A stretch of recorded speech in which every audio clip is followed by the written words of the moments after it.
Want the reward? Do the damn work. Challenge yourself. Inspire change.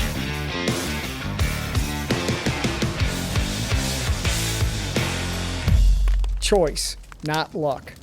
Hey everybody, Todd Crandall from Racing for Recovery, bringing you another awesome beneficial podcast. And I have Joseph, your government name. You would do that. I'm starting off with that. Oh, this is Joey on the show today. How are you doing, buddy? I'm doing good.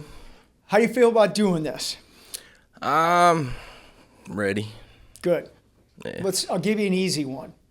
Why are you an Ohio State fan? Which, by the way, is a good thing. It's in my blood. Born and raised 15 minutes from the horseshoe, so why would we pick any other team? Right on. Is there another team? No. No, there's not. There isn't. With respect to them, you recently went down to one of their games. Is that seeing them played recently, is that the first time you've seen them there since you've been sober? Yeah. Talk about that. What was that like? Definitely a new experience that I can remember. I think last times I remember being there, but I don't remember much of the atmosphere, being in the moment of being there. You were there with your what do we call? Is that not soon-to-be wife? What can we say? She's my wife. Oh, yeah, right on. Good answer. Okay. What was it like being there with your wife? Sharing a first sober moment like that with somebody that's been there and that I've helped go through the same thing and everything. And I don't know, it was rewarding. I was not going to go with this, but I am, because it's relative. And we'll do it the right way that can be educational. So, as you know, being a former client here and now an employee here, which is awesome, relationships in sobriety rarely work. But we have two that are now married who work here. You, and then we have, well, I don't want to say that because I'm trying to get them on this podcast. We have another couple who's went through here and is now married. I know you knew, hey, these usually don't work out or whatever. How did you make that work?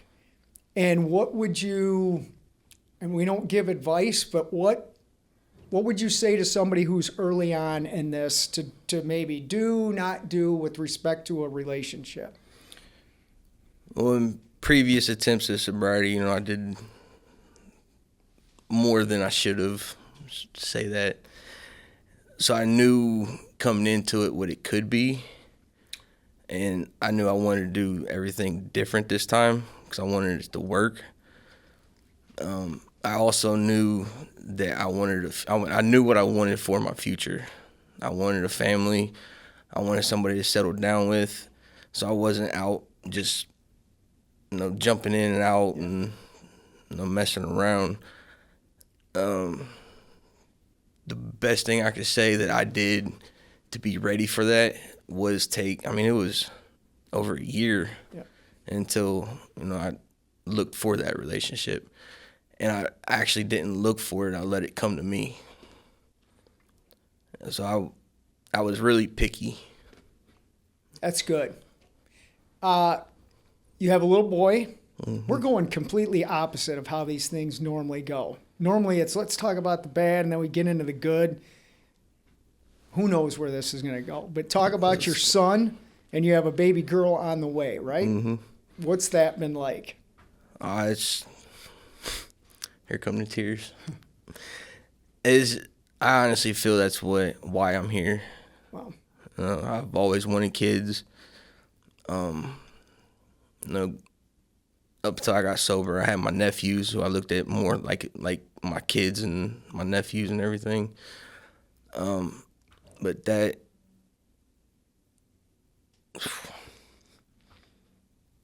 he's definitely become my why.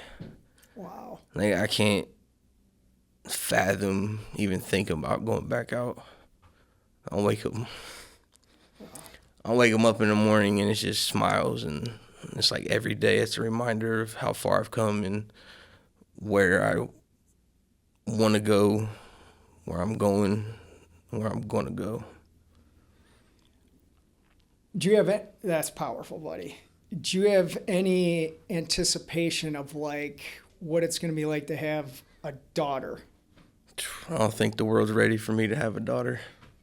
Right. She's already got me wrapped around her fingers, and we still have another trimester to go before she's here. Yeah, it's different. I have two of them, as you know. You work with them, and it's different. Yeah, but you'll be great at it. I'm excited. What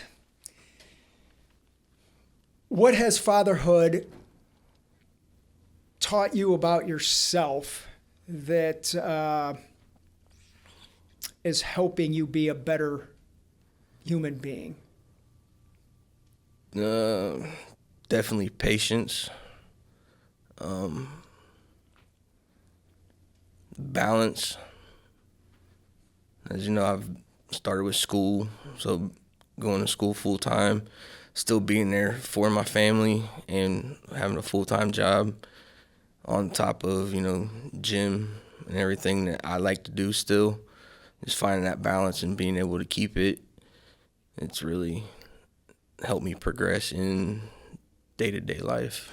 Well, you're bringing up more and more stuff about what I've watched you accomplish here at Racing for Recovery as not only as a person who was receiving services, but now working here. Even let's talk about your certification for physical training stuff that you're now utilizing in the gym. When did you decide that you wanted to do that? What was the process of obtaining that credential, and how are you using it today? Well, when I first got here, I was 260 pounds or more. Yep. I was not in shape at all. And that goes back to me knowing what I wanted for my future. And I knew if I stayed in the condition I was going to be in, I wasn't going to be able to see that future, possibly. So I took the necessary steps to get myself healthy. The becoming healthy physically helped me become healthy mentally, and vice versa. And it, through consistency, dedication, and just doing it, especially on the days when I didn't want to do it, it grew into a passion of mine. And once other people saw that and saw me doing that in there, little advice here and there, and then I'd see them apply that advice and techniques and experiences, and that opened my mind up to, I like doing this. It's not only helping others get what I have and what I've worked for, but it's helping me because I like helping people.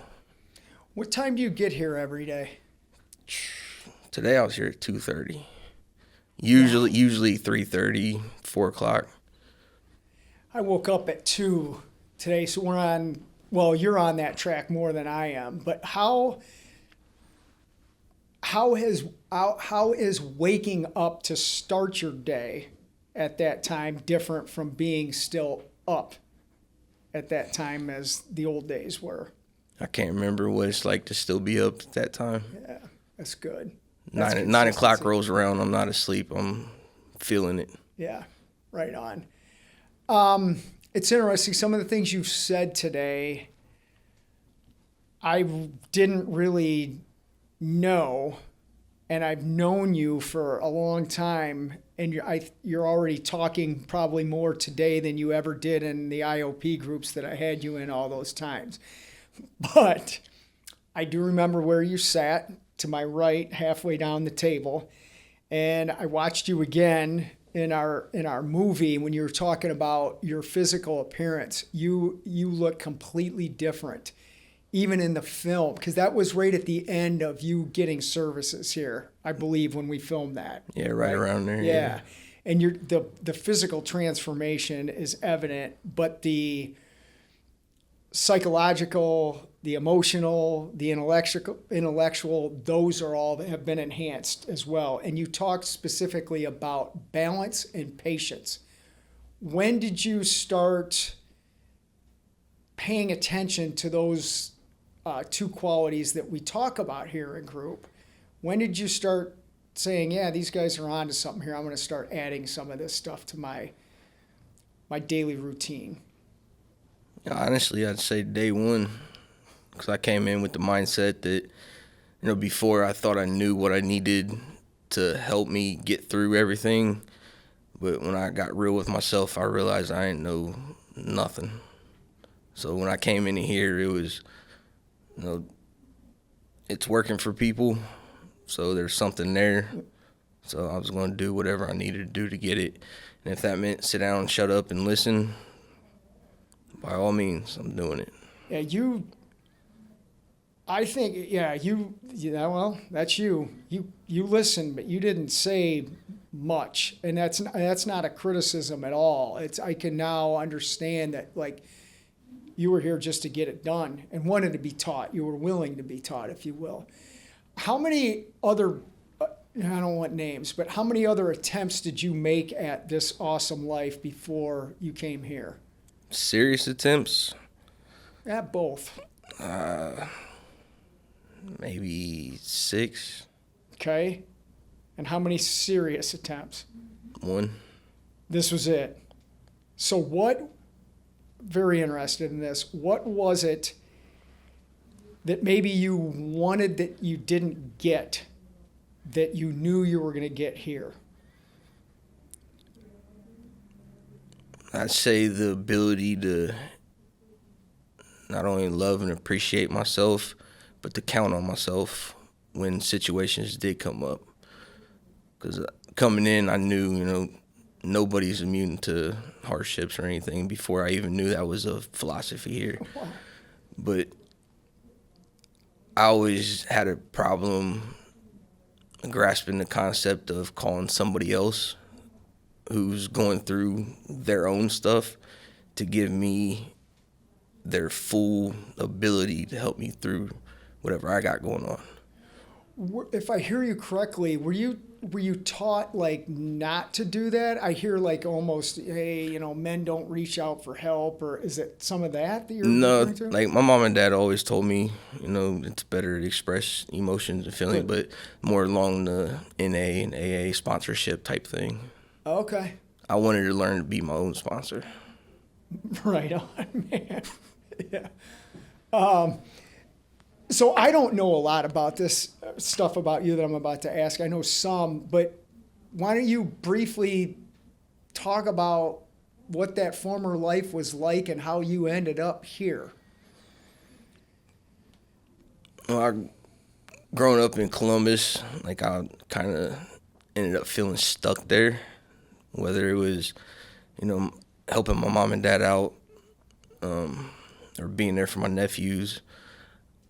I now know that I use that as a reason to stay down there.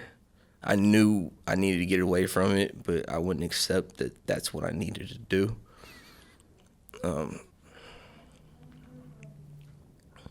That was probably the hardest thing I've done, is to let that go.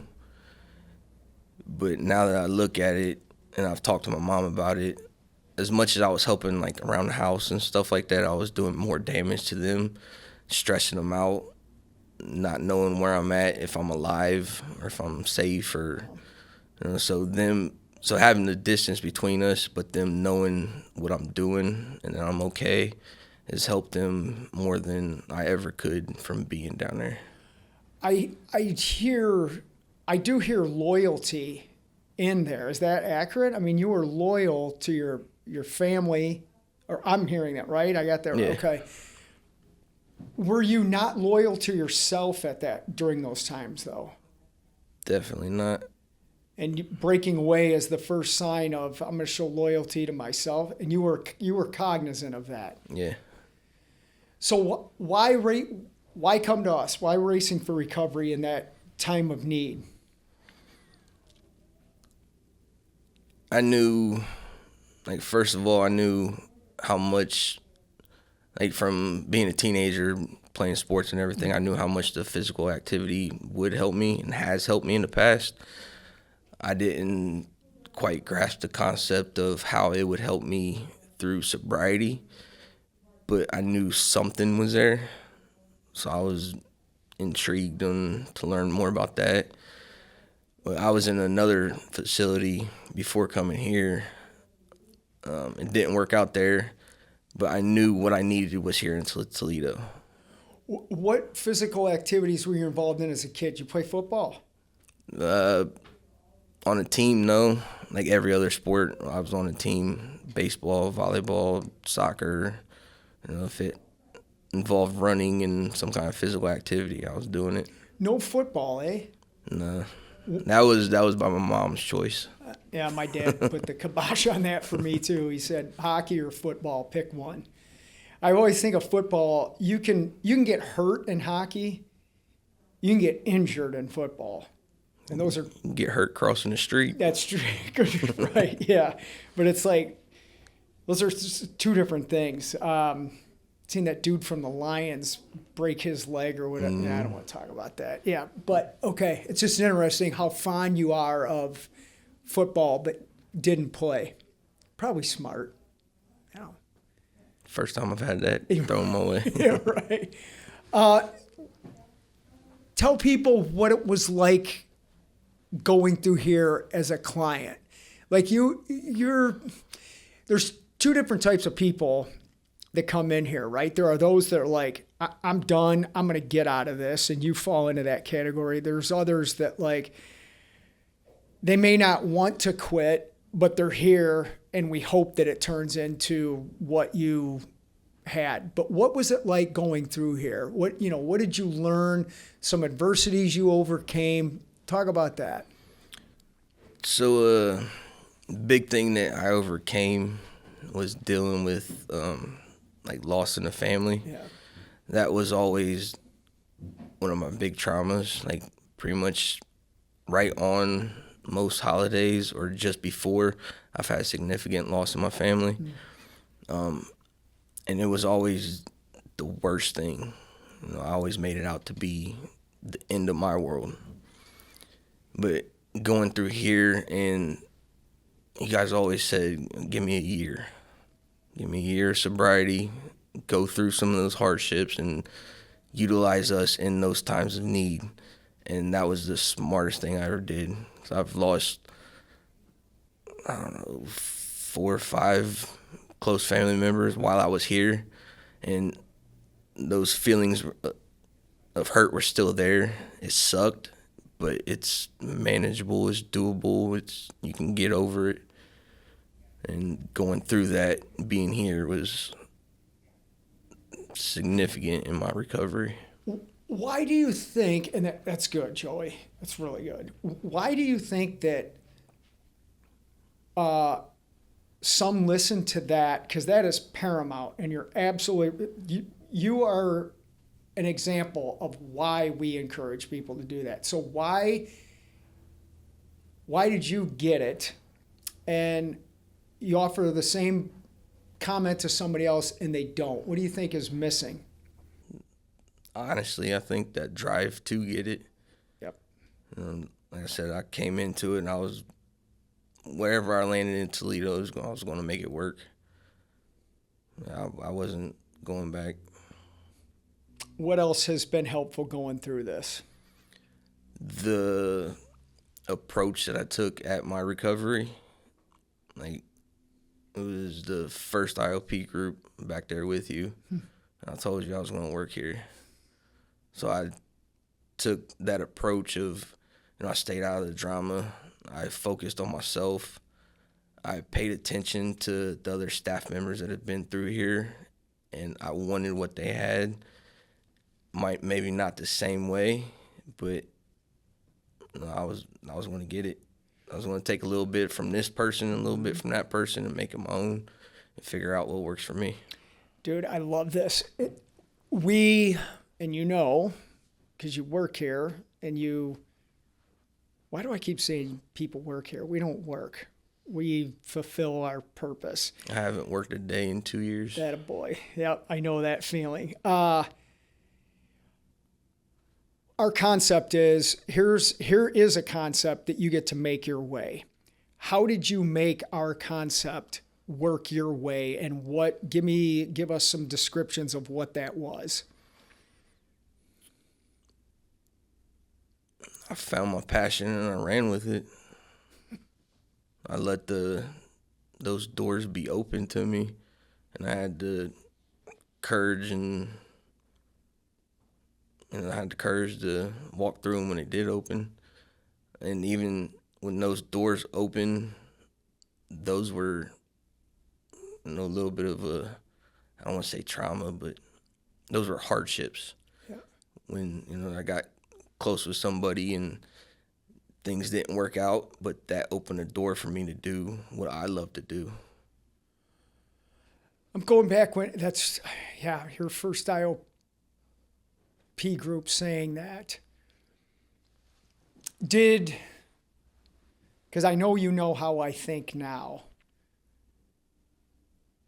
And how you can, what I'm saying is, I know how you know how I think even then. But I'm wondering, did you know that was definitely a possibility when you first said it? If it wasn't, I was going to make it. And I didn't know how you thought fully. So that's why I put that out there, and then I showed you. I asked that question for a reason, because your answer solidified it. It's like it didn't really matter what I thought, which is true. You were going to get it, and you did. Because I've never talked to somebody doing these things the way we're talking right now. I get asked a lot of stuff. I think the only thing you have really asked me for was an opportunity, metaphorically, right? And then some assistance, if you will, on getting that credential. Mm. Other than that, you've not come to me for anything except handing me a phone number and saying somebody used to play hockey with me, wants to come in here. Is that your nature in general, is to not really ask unless it's absolutely needed? I would say it is now. Like previously, when I was in active use, I'd ask you for anything I could just to get what I needed. It's a different ask now, isn't it? Yeah. Yeah, it's an ask that is going to be utilized the right way. And how does that feel to be doing that ask properly? Tremendous. Absolutely. It's amazing. Yeah. Racing for Recovery will support anybody that does that. How are you now seeing what was given to you? How are you seeing you return that in your own capacity to people? That's part of the reason I get up so early.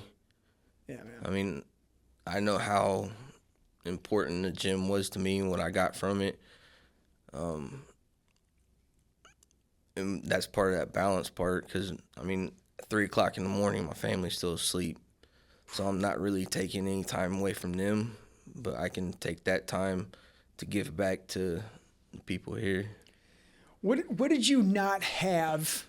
And yeah, you can throw in some materialistic stuff, but and that's fine. I'm more interested in some of the non-materialistic stuff. What did you not have coming into here that you do have now that you appreciate? Me. My confidence, my self-love, self-acceptance. I know who I am and I know what I want. Is that arrogance? Confidence. Yeah. It's not arrogant at all. So I've worked for it. You earned it. What's it been? I know you recently got baptized. Is that something you ever thought you would do? Yeah. I honestly thought it happened a lot sooner. Honestly, that's why I'm here. God is the reason I'm here. He got me through the darkest of the dark. He was always that light. I always felt him near me, but I chose to ignore him, put them on the back burner because I was more worried about myself and what I wanted. So, I mean, it actually came that time where he's blessed me so much, and it's time to give him the credit, because without him, I wouldn't be here. Has having that act done, how has it changed you? It's freed me. Like, I always had a good,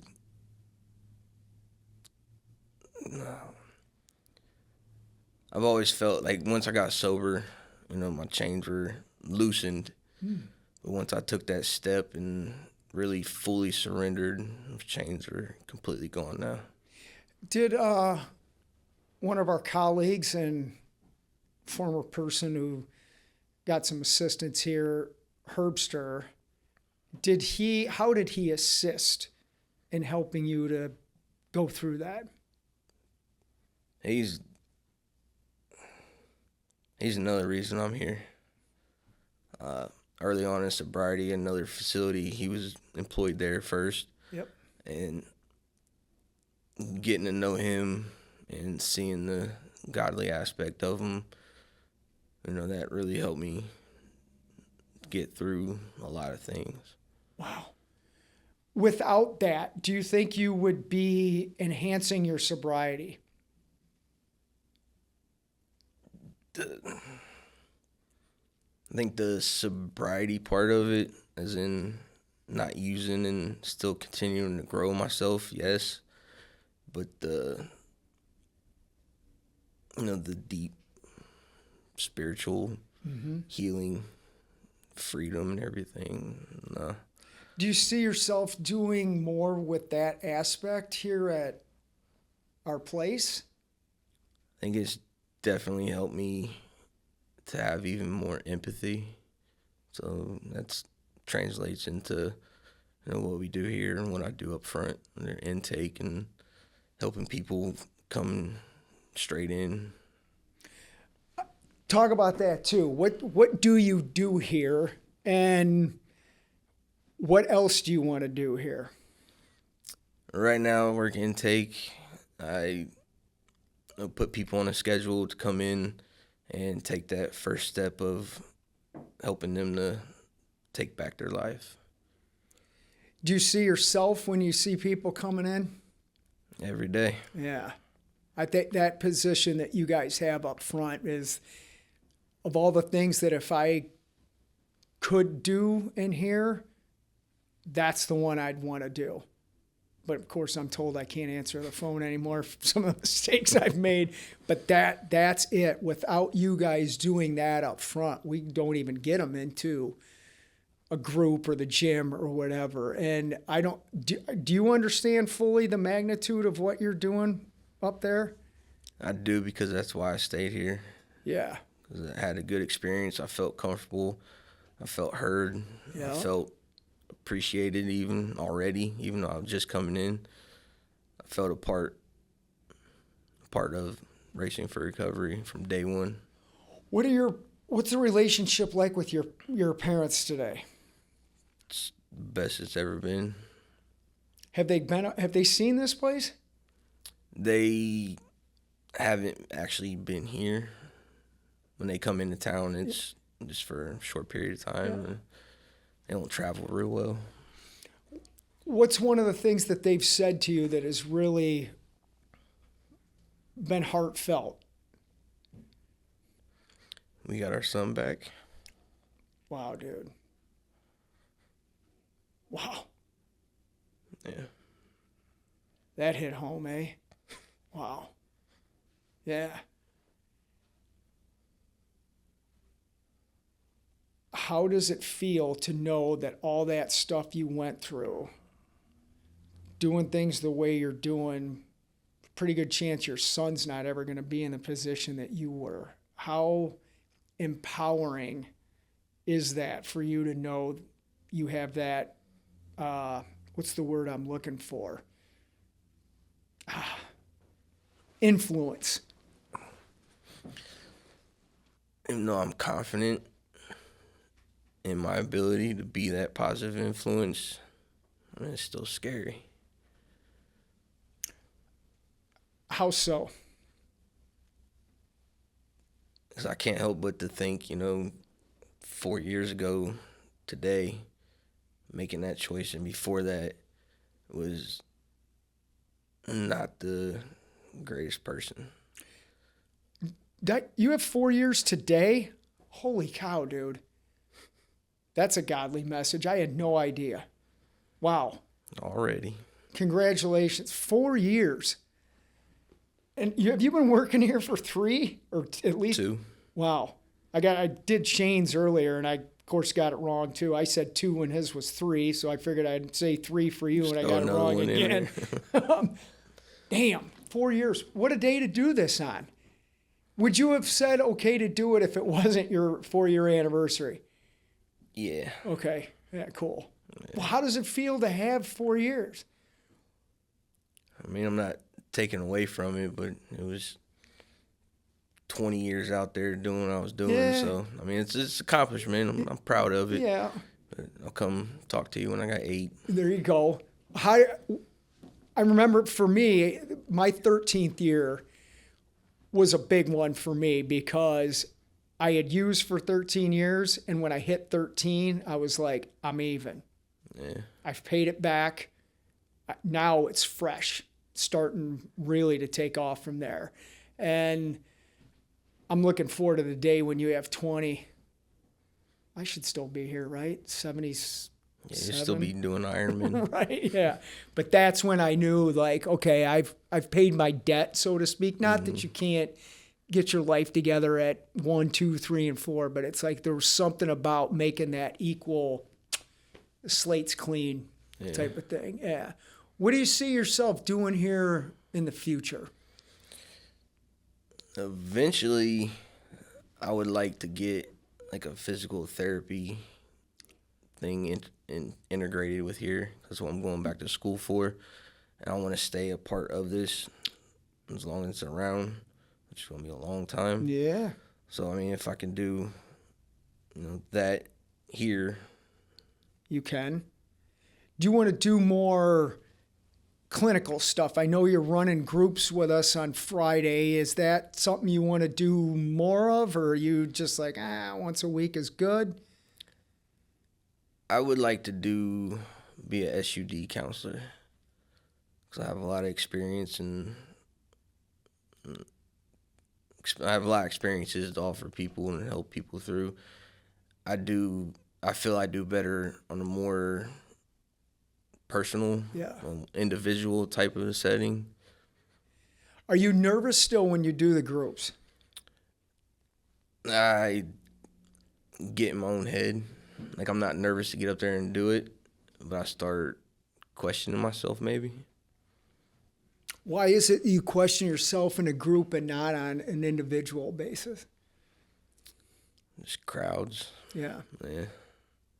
How the switch from, well, let's call it what it is, the switch from legal heroin and a pill to the street stuff, how bad did it take a turn when you transferred from the pharmaceutical stuff over into the street stuff? I mean, it was a lot cheaper, so I got a lot more of it. It was a lot more accessible. Was there ever a time when you were doing this that you were aware of the risk to your life that this stuff was becoming, or was that not even at the forefront of your mind? That was every time, from the first time. Like, I've always heard stories, and I knew what could happen. Did you not care? At first, I didn't think it could happen to me. Once I got into it, I didn't care. It got to a point there towards the end where, I'd come back from falling out and I'd be upset that I woke up. Not that I didn't want to wake up, but it's like, here we go again. I'm interested in this, Joey. Like, were you? Well, I'm going to ask you whatever I want because it's relative to the listener. Were you suicidal? Did you, like... I wanted to live, but I didn't know how. Yeah. And then I knew once I woke up, I knew where I was going to head to, and that was to get some more. I knew that cycle was going to repeat, and it was, It's brutal. yeah. Yeah. Yep.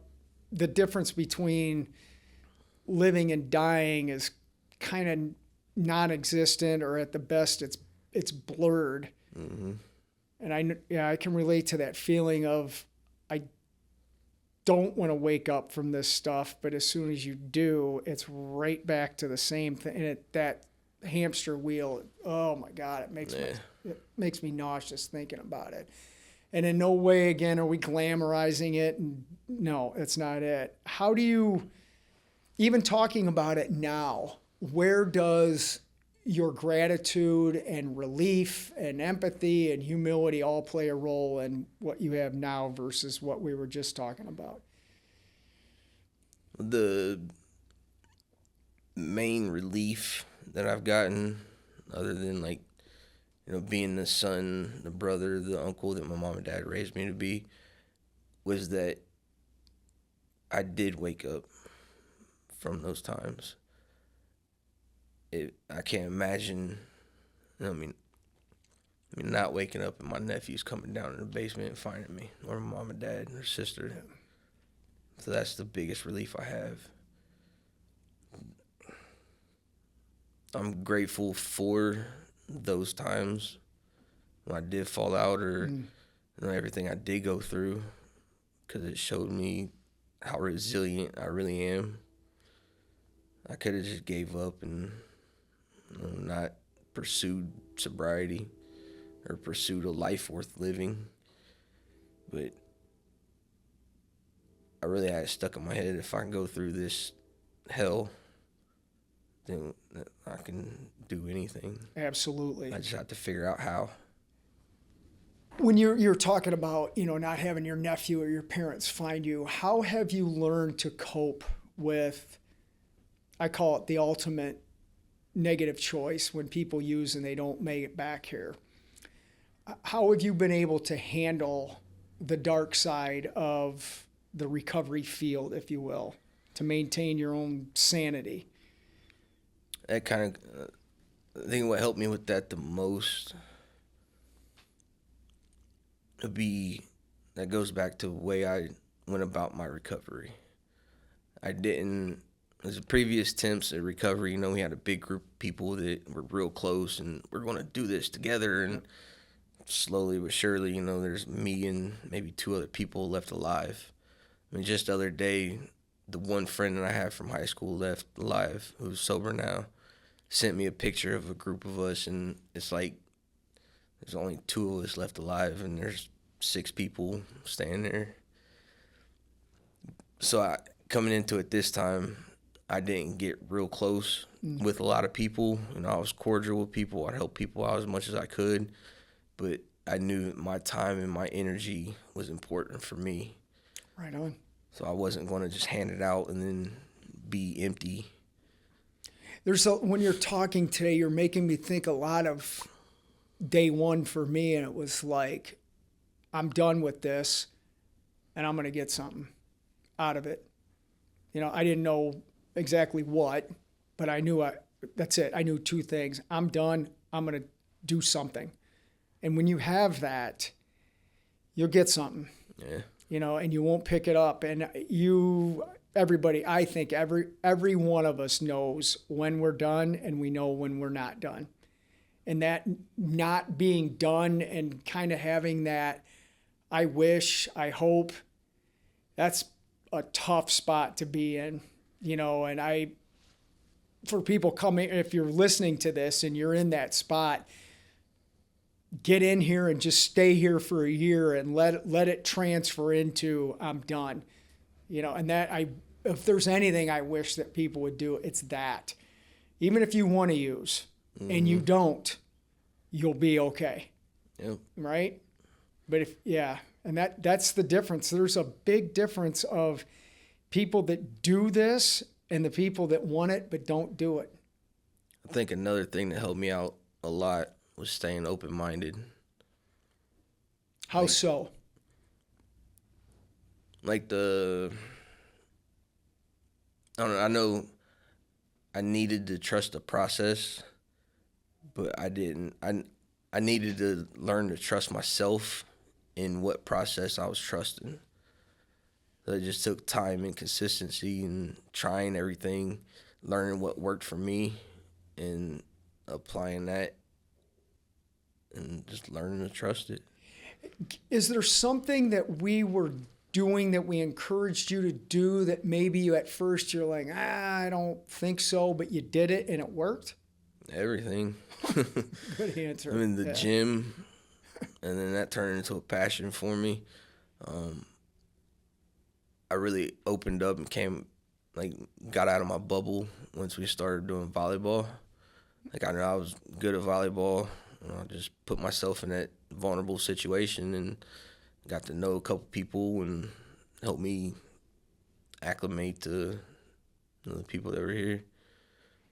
Groups, hot room. Yeah. Hot room's tough.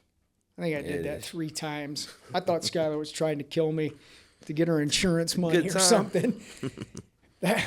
Man, they're going to have their own studio. Skylar and James are going to open their own place, and I can't wait for that because Me neither. that did a lot. And you were there all the time, and that did a lot of good for people. Mm-hmm. And that's hard. But the rewards of that it's like anything. You know, if you want the reward, do the work, right? It's not going to get handed to you. And it drives me nuts. Like with the gym aspect, it's not about going there and lifting weights. You know what I mean, lifting the most weight in there, but being able to force yourself to do something you don't want to do or you might not feel like doing. Like getting out of bed, I was never an early riser, but once I found something that I wanted, you couldn't keep me in bed. I don't have a snooze button. 1, 2, 3, put your feet on the floor, stand up and do it. The hard part's over. But people have they can do that with going to score drugs. Right. It's like, put that same effort into this. I love when you very sarcastically somebody says something in group and you effectively and sarcastically and directly say, well, were you in the gym today? You know, and I love that. That's not being a jerk. It's just asking a very poignant question. Like there's so many different situations that the gym could help with. Like I hear people walk around, I can't sleep at night. So I ask them, what are you doing in the morning? Go to the gym, burn that little more energy. You'll feel better throughout the day. You'll be more positive. You'll sleep better. Like there's so many different things that the gym can help with. Anxiety, depression. I've gotten more, I won't say quality, but I've gotten a lot of really good therapy sessions from the gym. I mean, my individuals help tremendously, but getting in there, I've shed blood, I've shed sweat, tears, everything in that gym. Did you do individual counseling here? Yeah. When you were saying about the gym, I'm sure you felt this, that's why I'm asking you. Can you talk about when you did a gym session, how much more effective the counseling session was as a result? My individuals were in the gym. Same thing. Okay.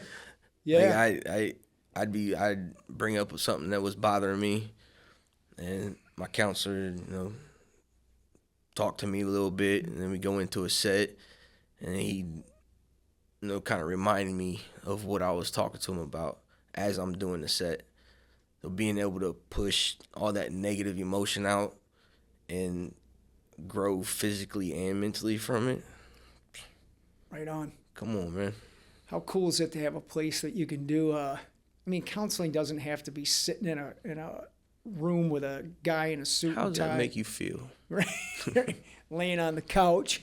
I will ask you this, and we'll keep everybody's name off of it, but what's it like to be mentored, if you will, and benefit from that, and then watching that own person's stuff get the best of them, so to speak? At that moment, that's how I knew. That was a big way that I was able to kind of tell how much growth I've put in. Yeah. Because like he helped me through a lot. Yeah. In many different ways. And then that helped me with the gym aspect. Learn how to run it, how to proper technique and everything to set me up for the passion I have. But when it came to the time where he was not here anymore, it affected me, but I was able to process it in a positive way for myself for what I wanted to do here. Right on. I didn't let it take me out in any type of way. If anything, it helped me grow stronger. Right. I talk about this practically with every podcast. Here it is again. It's from the Cleveland book, Big Idea number 3. We're not immune to life's hardships. And that situation has actually happened a couple of times here. Yeah. Like I've been here a good little while and seen people come, people go. And there's a lot of people that helped me through a lot of tough things while I was a client here. And being able to work with them, and then, things go different routes and everything, and going through all that and handle it in a positive way. Why do you think people keep it who had whatever number of time you want to put on there? Why do some keep it and enhance it? And why do some have it and they choose to give it away? And I think to me, it shows the amount of, I don't want to say actual work, but the deep work that was actually done. And there's been people that aren't doing so good after being here. Yeah. And Racing for Recovery is definitely a big, huge part of my life and my family's life. But if something was to happen, I know I'd be okay. Absolutely, dude. Yeah. It's kind of like when you'll be doing, little Joey's not riding a bike yet, right? No. Close. Yeah. It's like taking the training wheels off. Mm-hmm. That's what we do here, right? Yeah. Here, ride on your training wheels. You're cool, right? But we're going to take those things off and you're never going to need them again. Yeah. Dude, that's a great way to stop, man. I'm proud of you.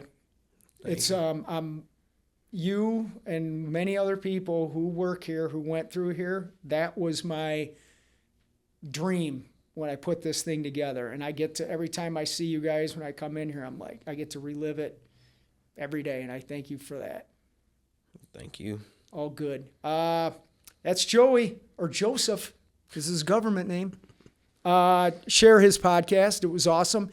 Check out the other podcasts that we have. And if you or a loved one is battling this stuff, right here, Racing for Recovery, we're here to help you. You can be like Joey. See you next time.